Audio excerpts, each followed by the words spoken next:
Guys,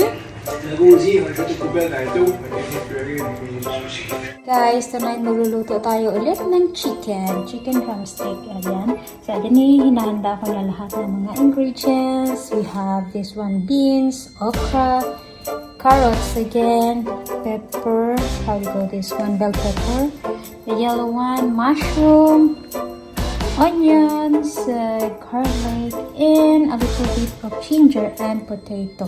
And with for the spices, like salt, onion salt there, curry powder, paprika, smoked paprika, coriander, or cilantro, and that's it. Okay, let's start cooking.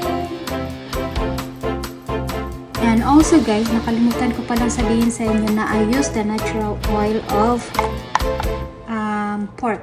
This is a natural. I use it as an oil para sa chicken ko. So, parang mix na yung meat natin, parang chicken with pork na.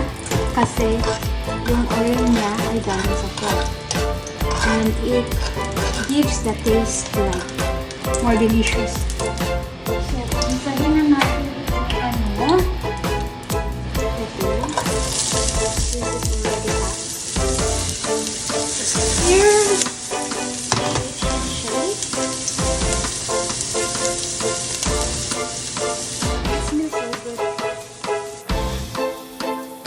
The chicken is ready to pour na. Put the chicken in there. And let it cook for about 3 minutes each side, I think. Paligtarin na natin.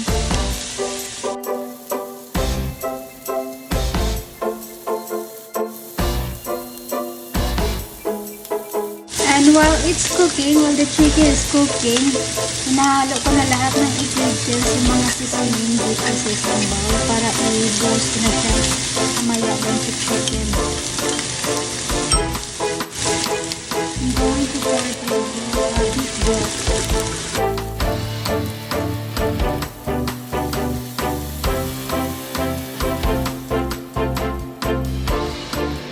I smell my curry now, my chicken curry.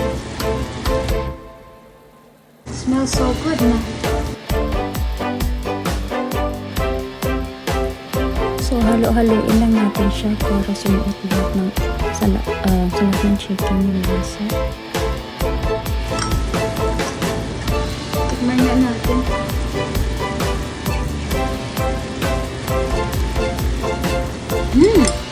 Oh my God, it's so good. Ito nga ano yan. Really good.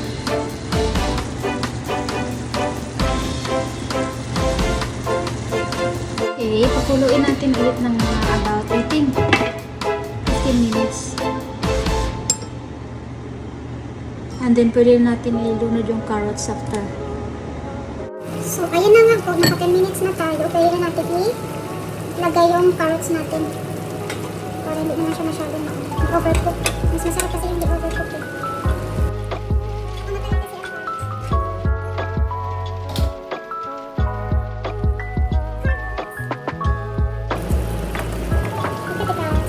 Small pieces. Para mas mabilis siya maluto.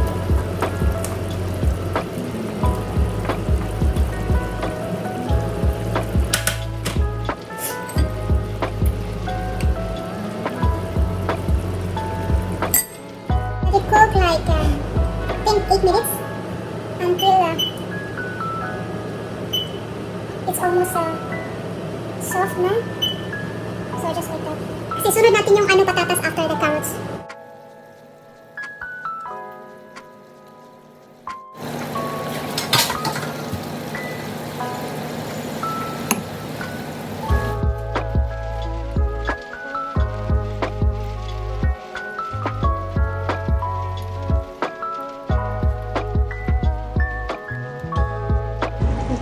Potatoes.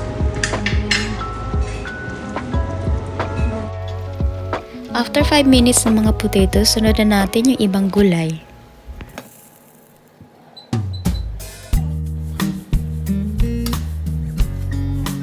Ayan, halo-haluin lang natin ulit para talaga tumagos yung mga yung lasa.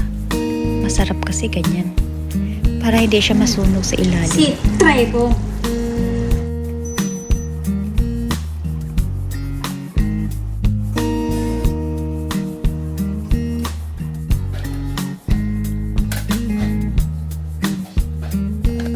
Another 5 minutes and it will be ready soon.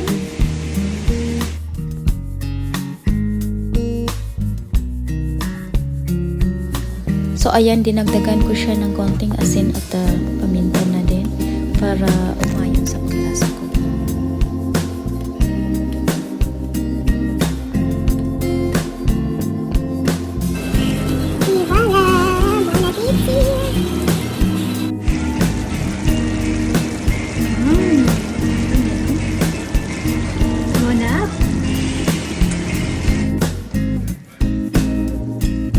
Kain na tayo, guys.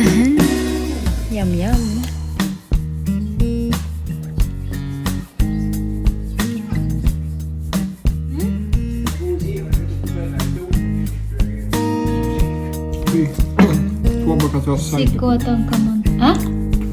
So ayan, tinanong ko nga yung asawa ko kung anong rate niya sa niluto ko. Sabi niya 10 out of 10 daw.